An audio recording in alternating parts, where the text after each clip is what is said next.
O Remo, que, enfim, tem esses questionamentos todos, vai fazer o seu jogo, digamos, mais tranquilo da temporada. Mas é uma tranquilidade que os azulinos não queriam. Afinal de contas, o jogo contra o Altos, no próximo domingo, no próximo sábado. Todos os jogos serão sábado, 4 da tarde. Então é a força do vício, ou do hábito. É no sábado, 4 da tarde, o Remo contra o Altos em Belém, mas somente para a despedida. Teoricamente, o Remo está de férias, mas na prática, os trabalhos ainda não acabaram. O time voltou aos treinos, pois no final de semana vai cumprir tabela no Brasileiro. O último jogo oficial do ano será neste mês de agosto. Melancólico destino de uma temporada que começou bem. 2023 começou muito bom para nós, né? A gente começou com uma expectativa grande, nossa mesmo e até dos torcedores que acompanharam o nosso início. E acabou que a gente chegou nas finais do estadual, infelizmente não conseguimos o título, na semi da Copa Verde.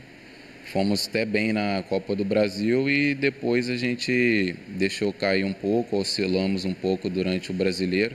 Foi um ano, digamos assim, difícil, porque começamos bem e não estamos terminando o ano como imaginávamos que seria. Em Maceió, o Remo se despediu das chances de classificação depois do 0-0 contra o CSA. No desembarque em Belém, teve protesto contra os jogadores. 2023 começou com o time azulino apresentando um bom futebol. Teve até vitória contra o Corinthians em uma convincente apresentação no Estádio Olímpico do Pará pela Copa do Brasil. Porém, foi só isso mesmo. O time foi eliminado em todas as competições que disputou.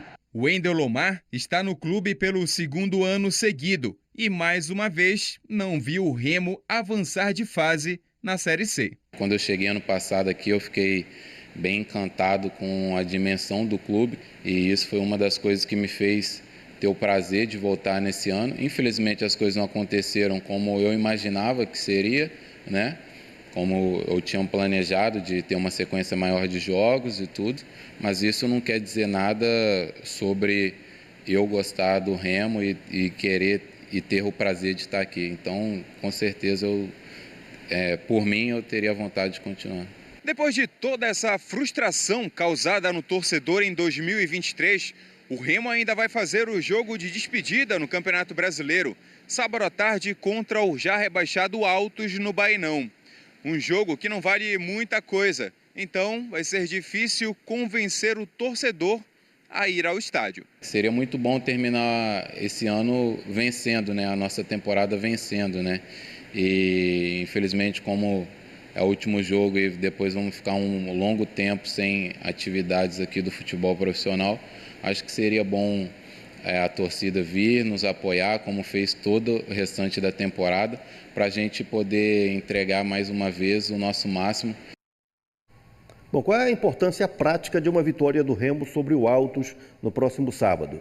É que aí o Remo terá a possibilidade de se posicionar na competição de tal forma que ele possa, na temporada 2024, fazer um jogo a mais em Belém, porque são 19 jogos na primeira fase, então as equipes, as 10 melhores do campeonato do ano que vem, vão fazer, do campeonato deste ano, fazem no ano que vem 10 jogos em casa e 9 fora, e as demais o inverso disso. É o que está valendo para o Remo, além da honra dos profissionais nessa despedida contra o Altos, que se para o Remo é uma melancolia, imagina para o Altos, verdade, que se despede na temporada e se despede da Série C, porque ano que vem vai disputar a Série D do Campeonato Brasileiro.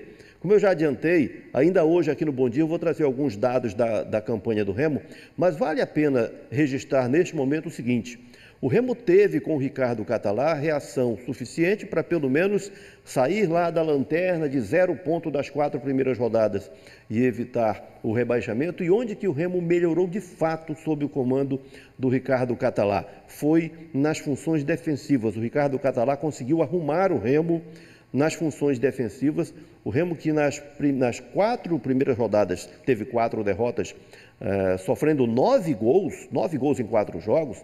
Depois disso, com o Ricardo Catalá, o Remo melhorou demais o seu rendimento defensivo, a ponto de ficar ali em 0,6 gol por jogo, tomado por jogo. Então melhorou muito, passou a ter a consistência de uma equipe que fatalmente brigaria. Tanto que a campanha do Remo, no período do Ricardo Catalá, o índice de aproveitamento do Remo seria suficiente para uma classificação se fosse o mesmo índice desde o começo. A gente trata disso daqui a pouco, mas o Norá, o telespectador que fez o contato com a Thaís e fez aquele comentário sobre o torcedor do Remo que prestigia sempre e é por isso que o Remo não se ajeita, vai um dado aqui que casa com essa questão do amor incondicional. Afinal, o Remo, desde que subiu para a Série C do Campeonato Brasileiro, só uma vez passou da primeira fase, mas o Remo sempre destacado nas arquibancadas. O potencial de público, vamos ter imagens da torcida do Remo aqui,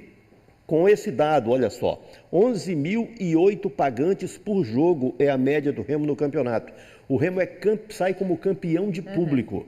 Nas arquibancadas, o Remo primeiríssimo lugar no campeonato, o Paysandu em terceiro, o segundo é o América de Natal. Então essa força do Remo, ela foi absoluta no campeonato deste ano, como foi anteriormente, mas o time não correspondendo em campo.